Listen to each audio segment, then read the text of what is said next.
Bonjour tout le monde, j'espère que vous allez bien. Aujourd'hui, je vous retrouve pour une vidéo un petit peu particulière puisqu'il s'agit d'une interview. Donc je vais interviewer Katia Finance, qui est une experte en finances personnelles. Et ensemble, nous allons vous parler de budget en répondant aux 5 questions les plus fréquentes sur le budget. Donc si vous voulez apprendre à construire un budget qui vous ressemble sans tomber dans les pièges habituels, restez bien avec nous. Bonjour Katia, merci d'être avec nous. Alors, je voudrais qu'on commence tout de suite par te présenter. Est-ce que tu peux nous parler un peu de toi? Cool. Merci déjà Sophie de me donner cette opportunité d'avoir cette discussion avec toi par rapport à différents sujets qui est lié à la finance personnelle, qui est quand même ma passion. Je vais commencer par me présenter. Du coup, je suis Katia Finance. Ça, c'est le pseudonyme que j'utilise en fait pour toute ma activité. Et Mhm. aujourd'hui, je suis coach en finance personnelle et je travaille avec les gens qui souhaitent prendre en main leurs finances et gérer leur argent de manière plus correcte, on peut dire ça. Pour arriver à être coach en finance personnelle, je vais quand même dire un peu 2-3 mots sur mon parcours. Je suis biélorusse, donc j'étais née en Biélorussie. J'ai Ah, quitté mon pays natal à l'âge de 17 ans. Depuis, je voyageais de partout. Je crois que j'ai plus à 30 pays visités. J'ai habité en Lituanie, aux États-Unis, en Grèce, en Prague, un peu partout pour au final m'installer en France où j'ai fondé 2 startups, où je travaillais dans les différentes IT, entreprises IT, etc. Et petit à petit, j'ai affiné cette passion pour les finances parce que c'est quand même ça qui m'a permis de faire tout ce que je suis en train de décrire, de voyager, de travailler dans les différents pays parce que c'est ouais. hyper important. C'est ça qui m'a permis en fait de les faire. Et j'ai commencé à partager en fait tout simplement les conseils, les manières de faire sur les réseaux sociaux. Et petit à petit, ça a devenu en fait une boule de neige. J'ai commencé à avoir beaucoup de followers. Mhm. J'ai été contactée par les maisons d'édition pour écrire les livres. Donc, j'ai sorti ma première livre. Le deuxième sort en septembre 2020. Et je crois que c'est la première fois que j'annonce ça. Donc, vous êtes première. Allez se Ouais. voir. Voilà, et comme ça, j'ai commencé à faire les formations, faire les ateliers et vraiment partager mon connaissance à plus grande échelle avec les gens via les réseaux sociaux ou en ligne. Voilà, voilà. Bah écoute, merci pour la présentation. Alors, c'est vrai que je te suis depuis un moment et les finances personnelles, c'est vraiment un sujet très, très vaste. Toi comme moi, je pense qu'on pourrait en parler pendant des heures. Ouais. Donc, pour pas que cette vidéo soit trop longue, j'ai pensé en fait l'axer sur le budget. Alors, pour ça, j'ai demandé à mon audience, donc sur Facebook et Instagram, de m'envoyer leurs questions. Qu'est-ce qui leur posait le plus de problèmes pour faire un budget? J'ai eu Mhm. plusieurs réponses. Donc, d'ailleurs, merci à tous ceux qui m'ont envoyé leurs questions. Et parmi celles que j'ai reçues, j'ai décidé d'en prendre 5 qui Ok. représentent en fait les plus grands problèmes, les questions qui reviennent le plus lorsqu'on doit faire un budget. Donc, Katia, je vais te les poser et Très bien. on pourra en fait discuter là-dessus et tu pourras toi nous donner tes conseils. Alors, Avec plaisir. la première question, c'est quelle est la première chose à faire lorsqu'on veut faire un budget? Alors, comme on parle des budgets, là, je te donne mon expérience personnelle. Il y a beaucoup de choses qui existent sur Internet. Vous pouvez aller voir les étapes qui sont assez standardisées au final. Il faut faire les budgets, il faut compter les revenus, il faut compter les dépenses. Toi, tu en écris énormément. Moi, je en écris énormément. Il y a beaucoup d'informations. Les étapes les plus importantes pour moi et que beaucoup de gens ignorent, c'est les données. Il ne faut pas oublier que le budget il est basé sur les chiffres. Et ces chiffres, ils doivent être quand même les chiffres qui sont réels par rapport au foyer, par rapport à votre situation. Et on a beaucoup de mal, en fait, de sortir ces chiffres parce que la plupart des temps, c'est quelque chose comme on est des vagues ou des ratios. Je pense que je dépense 1 euro au resto Mhm. par mois. En réalité, c'est 250. Je Ouais. pense que ma assurance, c'est les 50 euros. En réalité, depuis 3 ans, c'est 70. Donc, pour moi, l'essentiel, c'est aller et rassembler toutes ces données-là, surtout toutes les dépenses annuelles, les dépenses qui ne sont pas récurrentes dans quelque chose qu'on peut oublier en fait. Les dépenses type santé, les imprévus qu'on a eu, les dépenses exceptionnelles, etc. pour avoir les bonnes sources de données pour faire notre budget. Parce qu'on est beau de faire les budgets qui allaient plus précis au monde. Si on les fait sur les données qui sont fausses par défaut, ça ne va pas servir à grand chose. Tout à fait d'accord. Et Je dirais aussi qu'il y a beaucoup de gens en fait qui s'inquiètent lorsqu'ils doivent faire un budget parce que ça paraît tout de suite très compliqué et puis on se dit oh mon Dieu, je vais devoir couper tous mes plaisirs, j'aurai plus rien à faire avec mon argent. Et je pense aussi que, dis-moi ce que tu en penses, mais une des premières choses à faire lorsqu'on fait le budget, c'est vraiment de mettre de côté tous ces aspects négatifs et de se dire ok, je vais faire quelque chose de positif pour moi. Oui, je vais devoir noter toutes mes dépenses, mais c'est pas grave. C'est un exercice qui va me permettre après de pouvoir mieux gérer ma vie, de pouvoir mieux gérer mes projets et de pouvoir aller vers ce que je veux faire. En fait. Oui, tout à fait. En fait, essayez de nous croire sur parole, moi et Sophie. Les budgets, ils permettent de profiter plus. Donc, vous allez gagner énormément. Vous allez gagner en sérénité. On n'aura pas de stress. On sait comment on va finir nos mois. On sait qu'on est en train de prévoir les projets qui sont importants. Donc, au lieu de dépenser quelque part parce que voilà, il a les soldes ou j'ai envie d'acheter quelque chose, j'ai déjà prévu les sommes qui me permettent, par exemple, de financer les futures études de mes enfants. Donc, les bénéfices, au final, il est tellement plus important que peut-être 5-10 minutes d'angoisse parce qu'on est en train de faire ça pour les premières fois et on va être confronté à la réalité et ce n'est pas toujours la réalité qu'on apprécie. Et ça passe. On va faire ça 1, 2, 3 fois. Au bout d'un moment, on accepte cette réalité. On commence à la changer. On la change dans les côtés positifs. Donc, exact. ouais, Au plus, c'est des bénéfices. excuse-moi, au plus on le fait, au plus on va s'habituer et au moins de temps ça va nous prendre. Et comme tu dis, en fait, la sérénité, elle va venir vraiment en crescendo. En fait, au fur et à mesure, on va être ah, c'est cool de faire mon budget, tu vois. On va voir ça comme un petit rendez-vous et on va surtout voir en fait notre argent monter, l'épargne s'accumuler et ça, c'est clair que c'est très motivant en fait. Oui, peut-être juste une dernière phrase pour ne pas être très longue, mais effectivement, si vous avez du mal avec les processus de création des budgets, essayez de vous focaliser sur les bénéfices, sur les conséquences. Et là, vous pensez aux conséquences. Vous êtes en train de mettre de côté pour votre voyage de rêve en Californie. Vous voulez construire une maison. Donc, les conséquences, elles commencent à devenir réelles grâce au budget, les créations de budget. Donc, peut-être 2-3 minutes de souffrance, mais encore une fois, c'est pas une souffrance. Vous commencez à le faire, c'est tellement facile. Ça devient une habitude en fait. Et voilà, ça vaut le coup, tout simplement. Tout à fait d'accord avec toi. Deuxième question, tu as commencé un petit peu à l'aborder tout à l'heure. Comment faire un budget annuel et mensuel en accord avec nos besoins? Ok.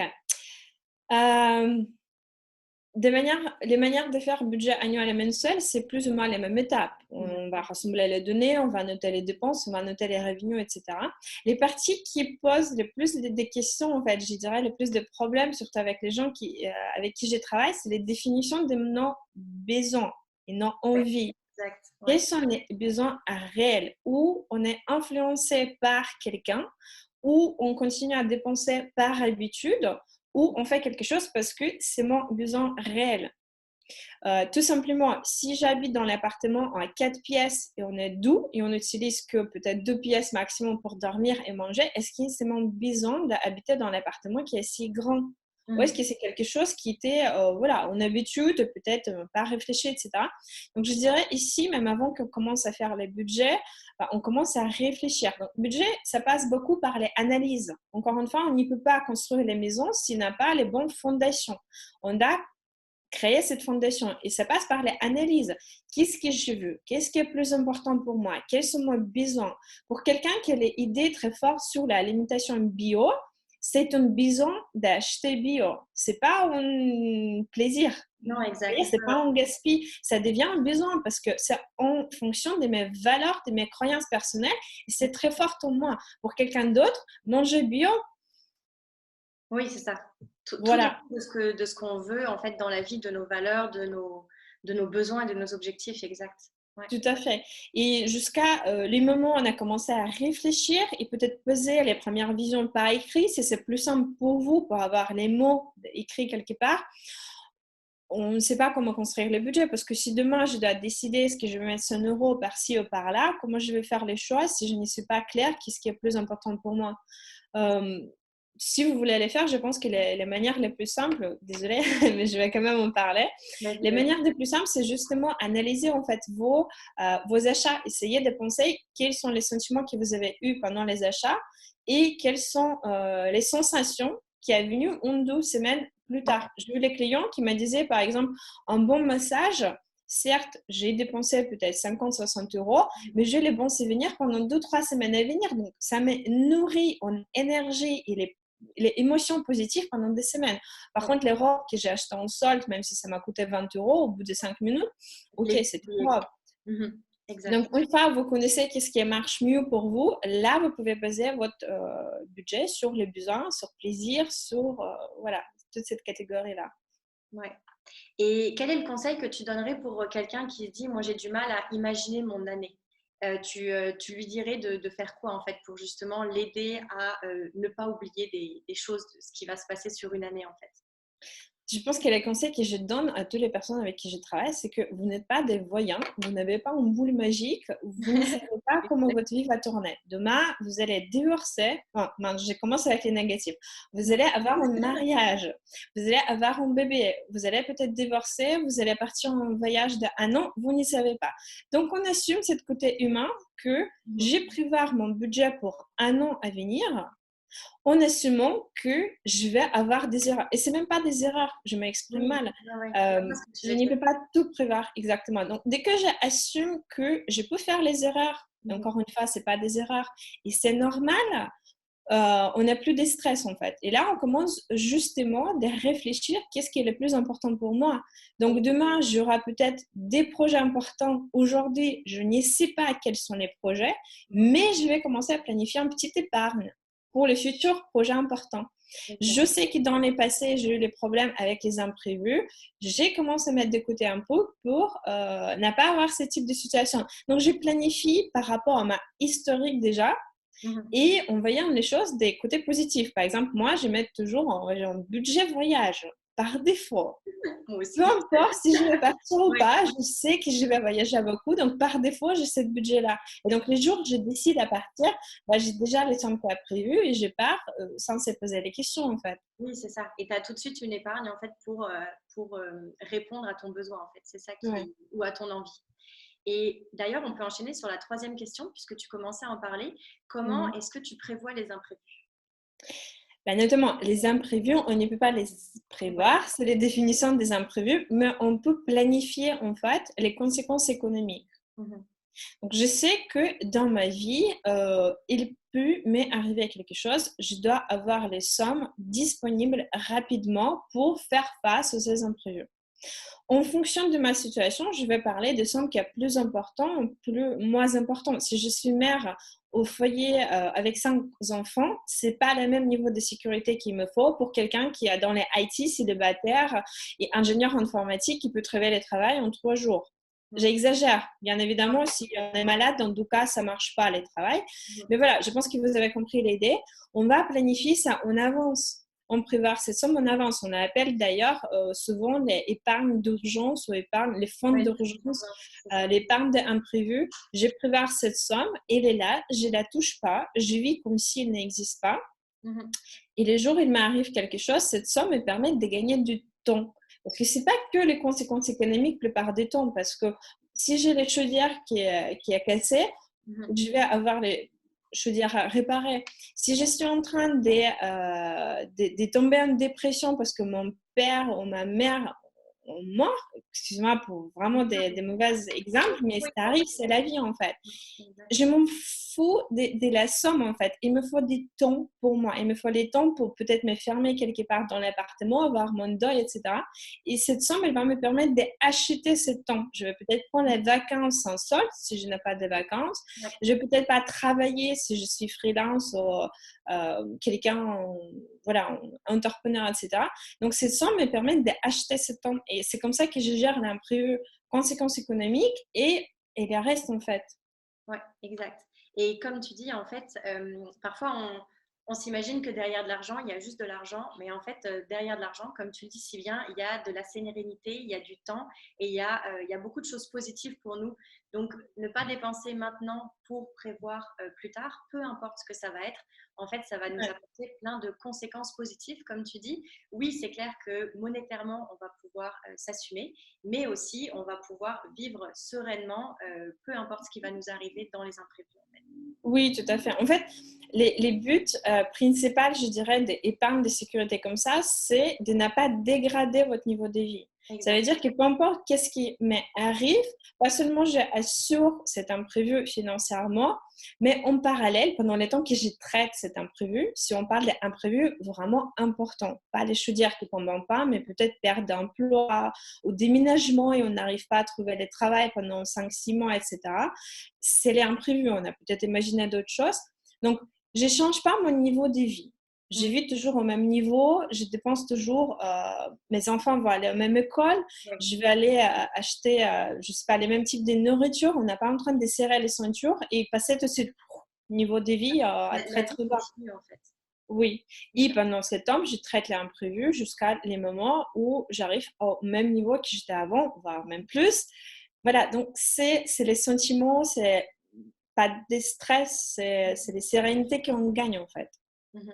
Donc, un bon moyen en fait de prévoir les imprévus, vu qu'on ne peut pas les imaginer, comme tu l'as dit, c'est vraiment de s'habituer à mettre de l'argent de côté. On peut commencer par une petite somme, ça peut être 5% de son salaire, et puis augmenter au fur et à mesure, parce que des imprévus, comme tu as dit, on va en vivre. Donc, au fur et à mesure qu'on va en vivre, on va peut-être se rendre compte, ah finalement, les 5%, ce n'était pas assez, je vais mettre 10, je vais mettre 15, je vais mettre peu importe, jusqu'à ce que je me sente à l'aise dans les imprévus que je peux vivre. Oui, tout à fait. Tu as bien résumé, merci. Et quatrième question, alors celle-là, elle me revient beaucoup, c'est comment gérer un budget lorsqu'on a un petit revenu? De même manière qu'on gère les budgets lorsqu'on a un très grand revenu, en fait, en soi, ça ne change pas grand-chose. C'est quoi les budgets en soi? C'est vous prenez en ressources que vous avez, dans ce sens, c'est les ressources financières, et vous voyez les meilleures manières de les dispatcher. Bah, entre guillemets, le budget, c'est ça. On prend les pourcentages, on les met là, pourcentage, on les met là, pourcentage pour les imprévus, etc. Donc, budget, c'est juste les visualisations de la totalité de votre ressource et manière comment vous allez les utiliser. Lorsqu'on a un grand rentrée d'argent, lorsqu'on a une petite rentrée d'argent, ça n'y change pas les principes. C'est juste que dans les grandes rentrées d'argent, peut-être vous allez louer en maison. Dans les petites rentrées d'argent, on va louer un appartement. Et dans les deux cas, on a les dépenses location. Ouais, Donc, ouais, ça n'y change absolument pas. Et les pires erreurs que les gens font souvent, et je suis désolée, mais je veux absolument en parler, même si ce n'était pas la question, c'est cette notion de comme je vais gagner plus, oui, je vais je vais dépenser. bien gérer et je vais mettre de côté. Non, absolument pas, parce que les bonnes habitudes de gestion, Oui, vous n'avez pas, tout simplement, vous n'avez pas commencé. Donc, même si je vous donne des milliards, ça n'y va pas changer. Vous allez faire la même erreur, mais en plus exact. grande échelle. Mhm. Voilà, donc il faut commencer les bonnes gestions dès maintenant, même avec les petites rentrées, autant que vous n'avez pas des ressources disponibles pour gaspiller, donc c'est encore plus important. C'est Et clair. vous les gérez de la même manière. On regarde les catégories, on dépense, combien on gagne, les imprévus, etc. Mhm. En fait, la seule différence entre un petit et un grand budget, c'est effectivement la somme d'argent qui rentre, mais c'est surtout au niveau des conséquences, comme tu dis souvent, c'est la latitude qu'on a. En fait, quand on a un petit budget, ben, il va falloir qu'on soit beaucoup plus sérieux dans sa gestion. Donc, je mets des guillemets sur sérieux parce que ce n'est pas forcément un mot négatif, mais c'est plutôt dire ben, si j'ai tant de revenus et que toutes mes enveloppes sont faites, je peux pas les dépasser. Alors que quand on a un grand revenu, on peut toujours un peu dépasser. L'épargne pourra toujours nous aider ou le prochain salaire pourra toujours nous aider à remettre à flot. Ouais, mais là, je vais me permettre de ne pas être d'accord avec Ah, toi par défaut parce que non, c'est pas parce qu'on a un plus grand budget qu'on mhm, va dire les prochains salaires il va combler les manques. Tu vois, mhm. si on dépense plus de qu'est-ce qu'on a prévu, ben, par défaut, on est dans les rouges. Être Oui, dans les rouges avec les petits salaires ou dans les grands salaires, ça ne change absolument pas. Je pense que ce que tu voulais dire, c'est que tu as beaucoup plus d'épargne ou tu as beaucoup plus d'argent qui te reste à la fin du mois. Donc, si tu ouais, vas dépenser plus, tu vas aller taper dans cette somme. Oui, mais imagine une situation. Ouais, pardon. Non, en fait, c'est ça. Ce que je voulais dire, c'est que la latitude est plus grande. Par exemple, quand on a un petit budget et que tous les postes sont bien définis, on ne peut pas craquer sur une dépense à 100 euros parce que directement, ça va nous mettre dans le rouge. Ouais. Alors qu'avec un plus grand salaire, craquer sur une dépense à 100 euros, par exemple, c'est possible. Il n'y aura pas de conséquences négatives tout de suite. Ou au pire des cas, on aura des ressources déjà existantes ou le mois d'après pour justement rectifier le tir. Donc, en fait, Ok. ce que je voulais dire, c'est que la seule différence, c'est vraiment peut-être la latitude qu'on a et ce qu'on peut se permettre de faire avec les ressources qu'on a déjà, Mhm. en fait. Oui, tout à fait. Là, tu as tout à fait raison et désolée de, Non, de c'est ne bon. pas être d'accord avec toi. Je veux juste être claire pour tout le monde que c'est pas en ayant plus de revenus qu'on peut se permettre d'aller dans les rouges, prendre les crédits de consommation, etc. Effectivement, on a plus de possibilités de renégocier. On Mhm. peut dire ça. Donc, peut-être on a dépensé plus cette mois, on va peut-être dépenser moins dans Oui, d'autres catégories. Et encore, imaginez les situations, si vous faites ça pendant des mois et des mois et des mois, au bout d'un moment, vous allez finir sans l'épargne parce que chaque fois, on va aller taper directement dans l'épargne. C'est là où, d'habitude, on c'est ce cherche qu'il ne faut pas cet faire, en excès. fait. Exact. Ouais. Et donc, on a beau avoir les revenus de 10 000 euros par mois, si au bout de quelques années, on n'a toujours pas d'épargne, pas de bonne gestion, ça n'y sert à rien. C'est bien de gagner en temps, mais le jour où vous allez perdre votre travail, le jour où il va vous arriver quelque chose, vous avez les mêmes zéros que les familles qui n'ont pas beaucoup de revenus, qui dépensent tout parce que c'est les questions de survie, qui sont idem à zéro à la fin du mois. Donc, vous vous mettez en même situation. Dernière question. Quels sont les meilleurs outils de gestion? Donc ça aussi, c'est une question qui revient beaucoup. Alors, Oui. j'ai hâte de t'entendre là-dessus parce que moi, je donne toujours plus ou moins la même réponse, donc je t'écoute. Tu veux me donner ton réponse? Non, non, vas-y, j'aimerais bien entendre là-dessus. Ouais. Alors, quelles sont les meilleures voitures? Ouais. Ou est-ce qu'il faut mieux voyager au Californie ou au Japon? Je donne beaucoup des exemples avec les voyages parce que j'adore faire ça. Vous voyez, il n'y a pas de bonne réponse ici, tout simplement parce qu'il y a autant de gens, autant d'avis. Il y a quelqu'un qui adore écrire, il y a quelqu'un qui déteste les faire, il y a quelqu'un qui est accro à son téléphone portable et il y a quelqu'un qui ne sait pas qu'est-ce qu'il sait parce qu'il déteste les nouvelles technologies. Donc, il n'y a pas de meilleurs outils de gestion, une meilleure manière de faire. Il y a les outils ou manières de faire les plus adaptés à votre situation que vous n'avez pas peut-être trouvé pour le moment Mhm. ou que vous êtes en train de faire. Pour faire les budgets ensemble, cahier en stylo, ça suffit. Mhm. On peut le faire. Est-ce que moi, j'ai fait ça avec stylo et cahier? Non, parce que ce n'est pas adapté à moi. Par exemple, moi, je vais aller plus vers les applications de budget automatisées qui sont connectées avec mon compte, qui vont me donner les petites graphes des dépenses par catégorie, etc. Moi, je les fais. Il y a quelqu'un qui va faire les enveloppes budgétaires. Donc, il faut réfléchir à comment, c'est quoi les manières les plus agréables pour vous de la faire que vous allez tenir dans les durées, tout simplement. Parce qu'il ne faut pas aller vers les solutions qui a données par quelqu'un d'autre. Choisissez quelque chose pour vous. Après, les outils, plein. Cahiers, applications de budget, les livres. Vous pouvez même avoir les cahiers budget. Là, on parle de mon cahier objectif C'est budget vrai? en 12 semaines. Je ne pouvais pas m'empêcher de placer ça là, bien évidemment. Euh, on a les logiciels en ligne, on a les tableaux Excel sur l'ordinateur et il en existe plein. Vous faites, c'est que plus adapté. Mm. En fait, c'est ça, c'est vraiment ce que tu dis. L'important, c'est de s'écouter. En fait, c'est pas parce que quelqu'un va me dire, oh mon Dieu, Sophie, j'ai découvert la dernière application pour gérer un budget, elle est géniale. Mais si moi, dans ma vie de tous les jours, j'écris beaucoup sur un agenda, ben, je vais justement aller ce vers quoi j'aime et peut-être écrire mon budget sur un papier. Au contraire, si quelqu'un me propose un super carnet et que moi, comme tu l'as dit, je suis très téléphone et que toute ma vie, tout mon agenda est sur mon téléphone, bah, en fait, je vais certainement beaucoup plus aller vers une application parce que c'est déjà dans mes habitudes de vie, en fait, d'utiliser Mhm. plus mon téléphone ou d'utiliser plus un carnet. Oui, tout à fait. Tu as tout à fait raison et je suis d'accord avec toi. Du coup, c'est ça ton réponse? Oui, c'est ça. En fait, ma réponse, Voilà. c'est qu'il n'y a pas de meilleur objet, de meilleur outil dans l'absolu. C'est qu'il y a un meilleur outil selon toi, selon ce que tu as l'habitude de faire, comment tu te comportes dans le quotidien, en fait. Ouais, tout à fait. il ne faut pas tout le temps écouter les autres. En fait, c'est intéressant d'avoir des avis différents pour voir ce qui existe, mais à la fin, quand tu choisis, il faut que ce soit toi qui décides en fonction de ce que toi tu fais déjà pour Tout avoir à le fait. meilleur Et résultat. j'irai encore plus loin. Donnez-vous les droits aux erreurs. Vous avez Oui, essayé quelque chose, ça ne marche pas, vous essayez d'autres choses. Donc, on va essayer plusieurs outils et on va trouver les outils les plus adaptés en notre cas. Et ce n'est pas grave qu'on a essayé, ça n'a pas marché. Ce n'est pas un échec. non, exact. Quelqu'un d'autre qui n'a même On pas a essayé essayé. de se tromper, en fait. Ouais. C'est pas un échec, on cherche, on cherche jusqu'à on trouve quelque chose qui est adapté. Et là, ça va être beaucoup plus simple pour vous. Donc, Exact. Eh bien, écoute, on a fait le tour des 5 questions déjà. Alors, avant de conclure, je sais que en ce moment, tu es en train de réouvrir les portes de ta formation sur le budget. Est-ce que tu peux, enfin sur les finances personnelles, pardon, j'ai Mhm. justement dit justement le budget alors qu'en fait c'est beaucoup plus général. Est-ce que tu peux nous en parler un petit peu plus? Avec plaisir même.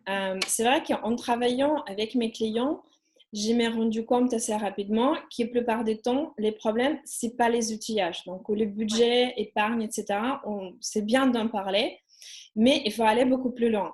Finances personnelles, comme n'importe quel domaine, en fait, de développement personnel ou gestion du temps, etc., on peut la regarder dans la globalité et c'est là où on aura les meilleurs résultats. Donc, basé sur toutes mes expériences et tous les travaux que j'ai fait avec les clients, j'ai créé les formations en finances personnelles, notamment, qui traitent l'ensemble des questions. Vraiment, une fois que vous faites cette formation, vous avez fini avec cette question parce que vous avez toutes les bases. C'est comme un vélo. Une fois qu'on a appris à la faire, on peut la répéter pendant toute notre vie. Donc, on y parle des croyances personnelles sur finance, sur argent, les historiques qu'on a eu avec les finances. Il y a quelqu'un qui est dépensière, il y a quelqu'un qui est stressé, qui va dépenser, il y a quelqu'un qui n'a jamais eu les discussions en famille. On va parler des budgets, on va parler d'épargne, on va parler d'optimisation des dépenses, on va parler des augmentations des dépenses. C'est aussi important. On va parler d'augmentation des revenus, on va parler des investissements, etc. Donc, c'est des formations qui traitent cette question A à Z, passer par les parties mindset, mental. Donc, on est quand même obligé de comprendre c'est quoi notre psychologie, pourquoi on fait tel et tel choix. On a parlé des valeurs tout à l'heure. Quelles sont nos valeurs? En quoi on va dépenser? Quels sont nos projets de vie? On construit les plans pour 3 ans à venir, pour notamment définir ce projet. On parle des budgets, donc on prépare les budgets, on sécurise ces projets et à la fin, je vous rassure qu'une fois que votre budget il est bien géré, vous commencez à voir les épargnes, des sécurités qui est assurée, etc. On commence à voir cette surplace des fonds à la fin des mois. Au bout d'un moment, on va se poser les questions, je veux investir parce que j'ai cette fonds qui est disponible, je veux les faire fructifier. Donc, j'étais absolument obligée, et c'est avec plaisir que je l'ai fait parce que c'est le sujet que j'aime bien, qui, à la fin des formations, les derniers modules, on commence déjà à parler d'investissement. Quels sont les investissements les plus adaptés pour vous? Encore une fois, il ne faut quand même pas faire n'importe quoi.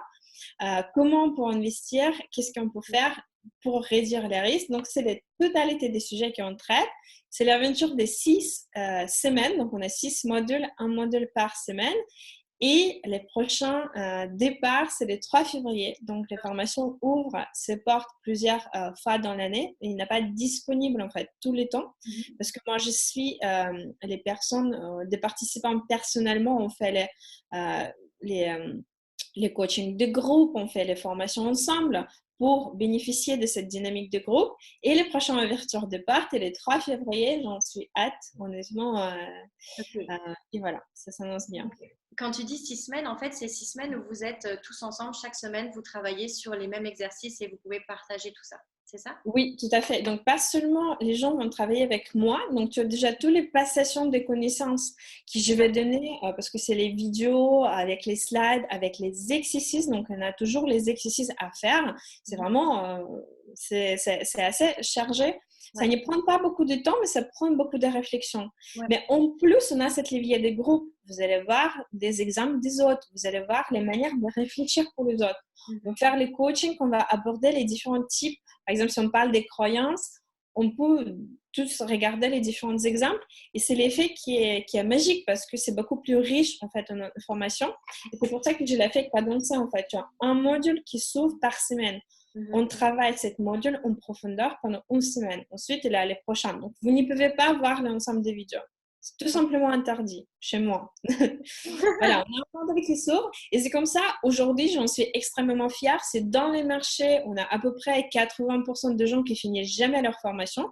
Chez moi, c'est 80-85% de gens qui finissent en 100%. Pendant 6 semaines. Et ensuite, il y a les retardataires qui vont venir, parce qu'on voit qu'on a retardataire, je donne accès quand même à tous les vidéos.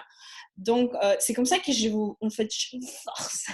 C'est ça, tu motives les gens à aller jusqu'au bout. Ok. Ben, écoute, super intéressant. Donc, pour ceux qui sont intéressés par cette formation, je vous mettrai le lien d'accès. Donc, comme l'a dit Katia, les inscriptions terminent le 3 février. Les 3 février, on commence. Donc, les inscriptions jusqu'à 12 février, 23h59. Ok, donc si vous êtes intéressé, cliquez sur le lien. Je vous mettrai toutes les informations un petit peu plus bas. Super. Parfait. Bah, écoute, merci Katia pour ces très bons conseils. J'ai vraiment aimé la dynamique qu'on a eue par rapport à toutes ces questions. Sujet très intéressant et très vaste. On pourrait encore en parler pendant des heures, je pense. Donc, merci à tous ceux qui m'ont envoyé des questions. Ça nous a vraiment aidé en fait à pouvoir justement vous aider et à répondre à vos interrogations. Si on n'a pas répondu à toutes les questions, ce qui est fort probable, n'hésitez pas à nous écrire en fait dans les commentaires et puis je me chargerai de vous répondre. Voilà, bah écoute, merci encore. Merci à toi, encore une fois, c'était un vrai plaisir d'échanger. Merci tout le monde et puis à la prochaine fois.